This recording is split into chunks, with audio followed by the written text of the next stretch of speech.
Hi guys, Marlon on the move in Tucson, Arizona, and today we're going to conduct a little experiment. This is something I probably should have done a long time ago. If you're a new rider or got a new bike, maybe you should think about doing this too. So here's the backstory on this experiment. Got this bike a couple of years ago. It's a 2017 model. I got it slightly used and I love it. Lots of power, super flickable. It's my size. I'm 5'7", 168 pounds. This is my size bike. It's a 2017 Victory Octane. But actually the one thing that I have a problem with in terms of being an owner of this bike is this guy right here. Tiny little baby gas tank that only gets me about 100 miles. I think the specs say that this has a 3.5 gallon tank. When I fill up, it's usually around 100 miles and 2.6 or 2.5 gallons of gas. And now I'm at 78.5 miles, and today's the day. Today's the day we find out how many miles before I go totally dry. Now, I know what you're thinking. There's a couple of variables in this experiment. One is how fast was I going, and 2 days ago when I was riding from Casa Grande, I was probably going a little fast. Also, today on the way to work, I was running a few minutes late, and I might have been going a little fast this morning too. So maybe I won't get like the highest number of miles on this. Also, in case you're wondering, yes, this bike is tuned, not by me. I'm pretty much a stock sort of engine guy. I don't really tinker with that other than oil changes and stuff like that, but there is a power commander on here with a tune from the previous owner, and he said it did something with the fuel maps. I think it probably made it slightly less fuel efficient, but it gives me some of that power that I like. Also, I carry stuff with me, and I've made some modifications to this bike. See, the thing is I like to ride, and I have these ideas of riding across the country. Don't know when that's going to happen, but someday. Maybe it'll be this bike, maybe not, but to make this bike suit my needs. And I carry a lot of stuff with me. Not like tons of stuff, but I got 2 saddlebags, and then I got like a, I don't even know what you call it, like a tunnel bag that sits on my back seat. And that's enough to carry all my stuff that I need to carry with me to work or grocery store or whatever it is. I recommend this experiment to everybody, just so you know your bike. Maybe do it a couple times. But I'm not sure. Will you damage your bike? Fuel sensors and O2 sensors and all this. I didn't pull O2 sensors. I don't even know what that means. I saw it on like a thread one time. People were talking about their O2 sensors and pulling them to get more power. And I'm like, yeah, I'm not doing that, because for one, I'm really bad about that. I take stuff apart and then I don't know how to put it back together, and then I put it back together and then I find missing screws later, and it's just a big mess. But I'm not going to do that. But I recommend this just so you know your bike, so you know what the limitations are.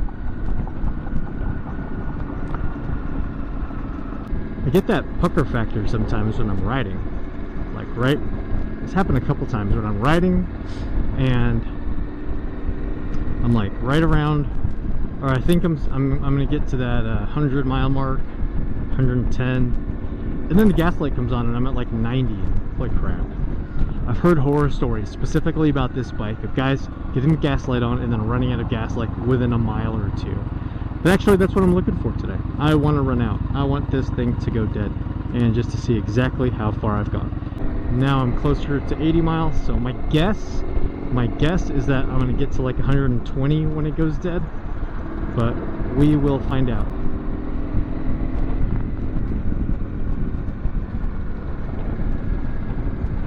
This morning it was cold again, and by cold I mean like the high 30s. You seen that movie where that kid, the Christmas Story, and he's all bundled up going to school? That's what I felt like riding into work this morning. My arms were like rigid, but you know, you gotta do what you gotta do. A couple of things that are different about riding and filming, like for the purpose of making videos, versus just riding on my own. I don't have music on. Usually I'm playing music. I am sitting here listening to my self-talk, and I know people do that all the time anyways, right? They're like, you have this internal monologue in your head, except this one isn't in my head. This is out of my mouth and then echoing through my helmet. It's different. I still listen to the music that I listened to when I was 16. Yeah, I don't know if other guys are like that, but I still do. And that's that. Anyways, we are at 87 miles and climbing. So I'm just over 100 miles. Meanwhile, I'm behind this trailer that's got, I don't know, 10 cows in there. One of them just took a dump. I turned the camera off. I don't know why I was turning the camera off, but it just sort of exploded into a million pieces in front of me. Gross. 104.4 miles, still going, no gas light.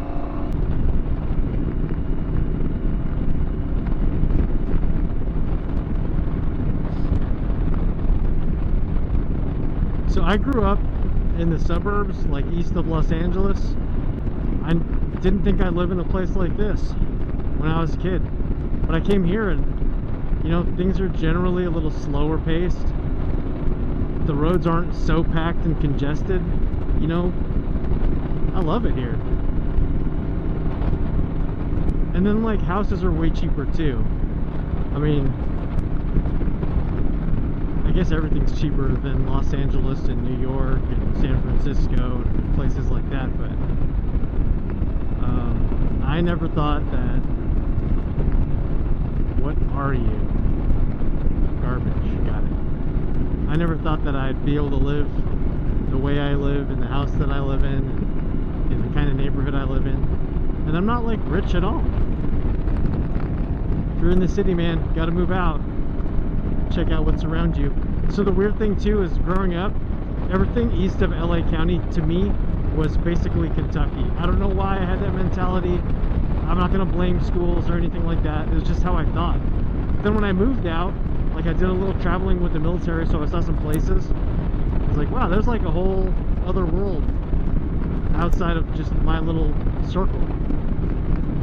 And that's kind of why I like motorcycling around too, is because there's just so much more to see when you're just out of your comfort zone, outside of a car. You get to feel the road, you get to see a lot of stuff. So the battery on this camera isn't actually going to last as long as this tank of gas. And there's the gas light, 107.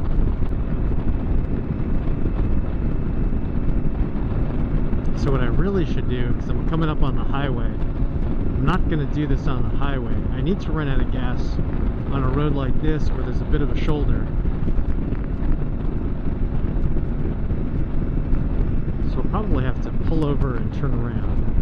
Or I don't know, we'll see. Let's just keep going. Screw it. Alright, let's do this. Okay, I'm currently at just under 109 miles.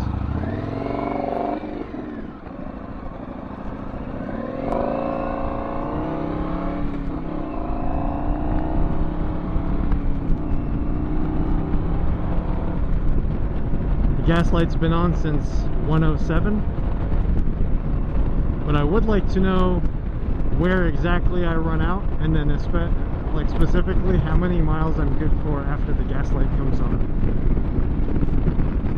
So I'm going to keep riding and just see what happens.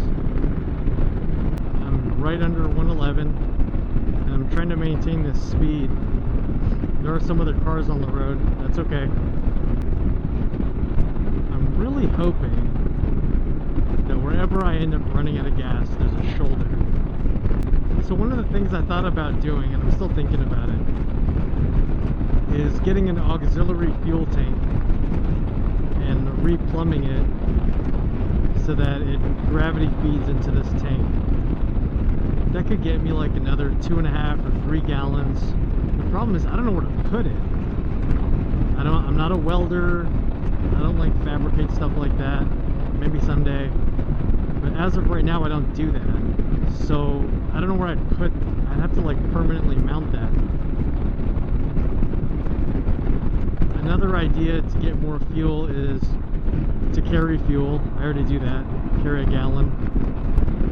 And then another idea is, there's a guy that I got in touch with that he does this specifically with Victory Octanes and Indian Scouts. He opens up the gas tank and then adds like, you know, an inch or two on either side and maybe another inch taller, and it's supposed to get another, probably a total of 1.5 gallons more. And that's a possibility too. I just don't want to take off the tank and mail it away and then be without a bike for a while. No, really the net yield is just 1 gallon. I've looked at other tanks. I've seen them online as universal tanks. Yeah, they won't fit. They won't fit this bike. So for now, I'm just kind of stuck carrying an extra gallon of gas with me. It's just how that's going to be, I guess. Just going to be honest. I totally thought I'd be out by now. I'm at 115 miles-ish. Just under 115. I've sort of been maintaining this speed, mostly because of that guy. But totally thought I'd run out by now. I distinctly recall conversations or threads that I've seen online with guys on this bike, and they say that as soon as the gas light comes on, they might have 2 miles before you run out. 2 miles. It's like, holy crap. Well, I'm coming up on 10, almost. So we will see.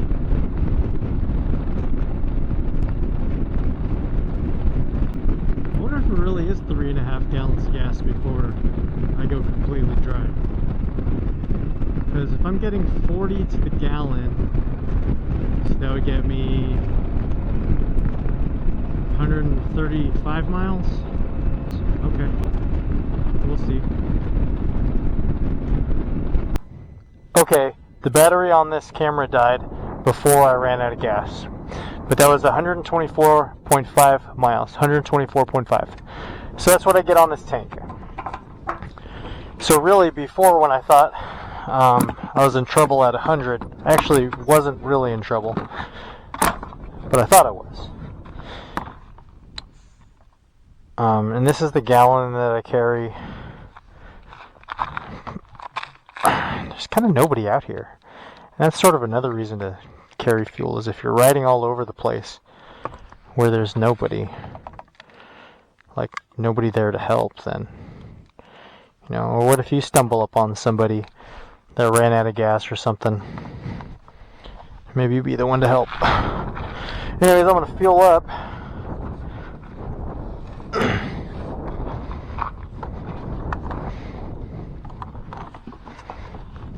I'm going to be stinky after this.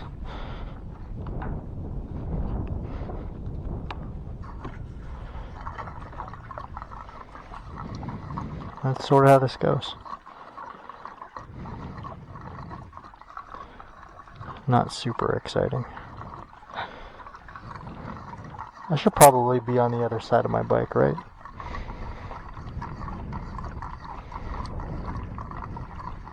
Yeah. I'm curious to know, like, if I filled up right now, if that would be 3.5 gallons or not. I don't really know. I don't know.